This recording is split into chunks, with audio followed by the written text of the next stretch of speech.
On behalf of Majestic and the Majestic 12, I am sorry, I apologize. Update: much to my surprise, when the question about abductions came up, Dan's presentation became far more forceful, much more forceful than I had anticipated. He paused, darkly, then said that, as a previously seated numbered member of the 12, even though he had no official authority to do so, he took it upon himself to apologize for the previously established treaty-programmed abductions, citing that they were wrong on any account and that, as he was a former number, he had some responsibility to speak out in that regard. He said he used his short time, as a J number, to press for the removal of the abductions from the treaty process, because it was wrong, and that the government, including Majestic, in years past had been lying to the people of the world when dismissing their claims of abductions or at encounters. It was a powerful moment. When the question about right and wrong was stated, Dan became angrily passionate that the removal of people from their beds at night could never be justified, and that he said, on behalf of Majestic and the Majestic 12, I am sorry, I apologize. In the 60 years of Majestic, this is the only or at least one of very few times anyone from the seated 12 has ever said they were sorry for anything. www.angelfire.com web link part 25 html. Dr. Marcia McDowell, Administrator, January 27, 2008. Nuegless Forum, The New News. www.nueglessforum.proboards107.com web link ACTION equals DISTLAY and BOA party equals NPWS and THREAD equals 1,192,185,297 and page equals 44. Announcing the official speaker's short biography for Drive Dan Burish's appearance in Laughlin, on March 1, 2008. This will appear in the official programs for the speakers. Drive Burish was a senior operative/scientist, responsible first to the Committee of the Majority and the Majestic 12 1986 to 2003, then only to the Majestic 12 2003-2005, before it was adjourned October 12, 2005. During the 1991 Gulf War, he was assigned to a Black/Ops unit, and was deployed into the International Coalition's Zone of Operations. For the purpose of counteracting a rogue military unit's intended application of unauthorized biological warfare agents against the Iraqi army.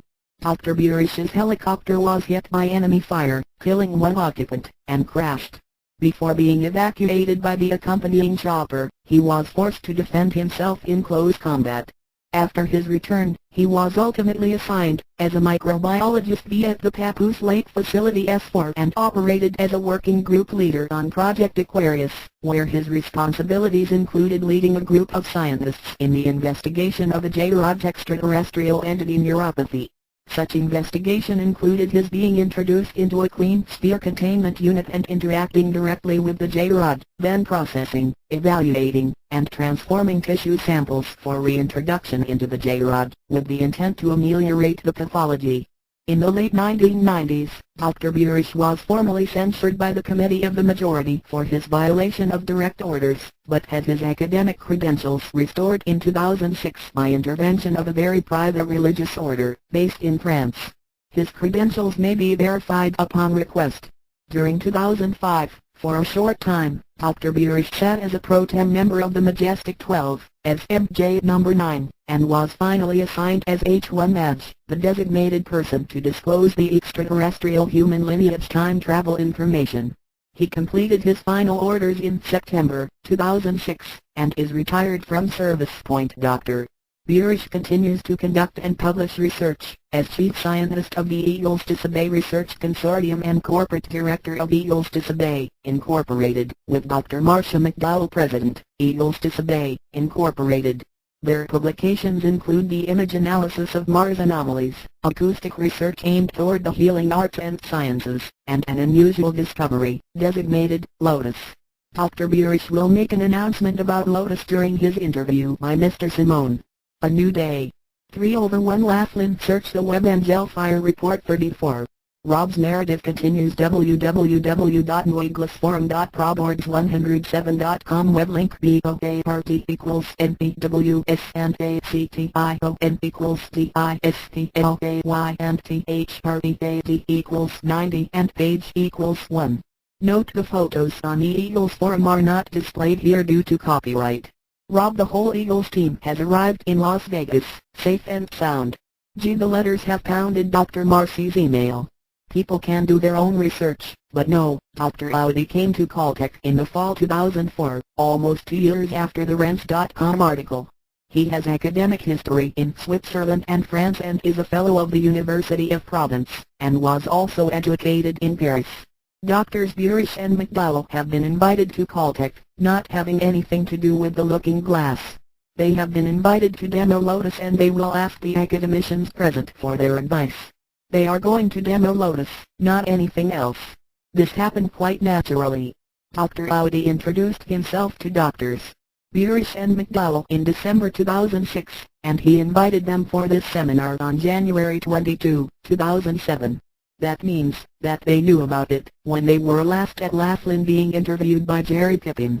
Many other people knew about it too, people with honor who know how to keep confidences.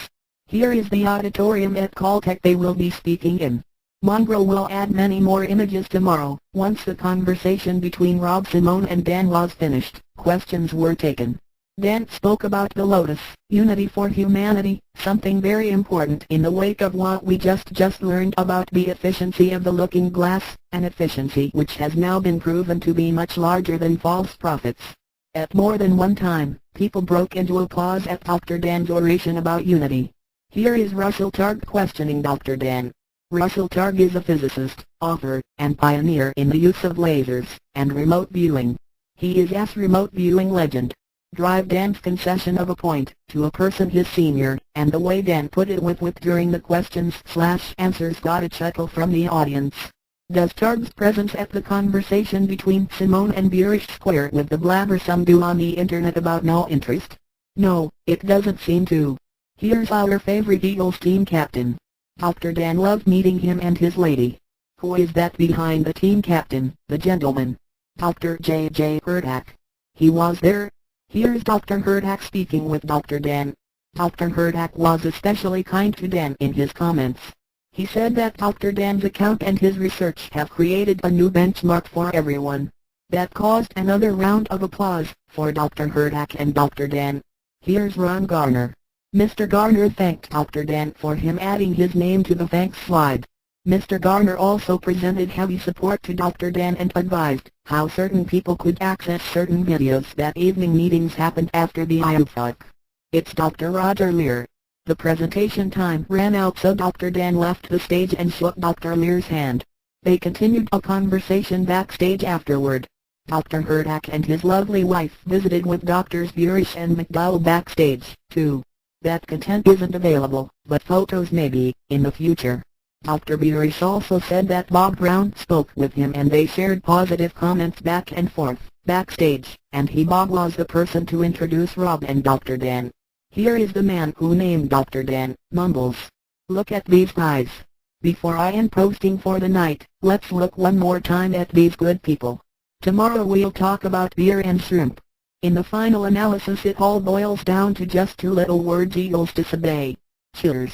Dr. Burish continues to conduct and publish research, as chief scientist of the Eagles Disobey Research Consortium with colleague Dr. Marcia McDowell. Their publications include the image analysis of Mars anomalies, acoustic research aimed toward the healing arts and sciences, and a peculiar phenomenon, designated Lotus. Dr. Burish will make an announcement about Lotus during his interview by Mr. Simone. It will surely prove to be a riveting interview.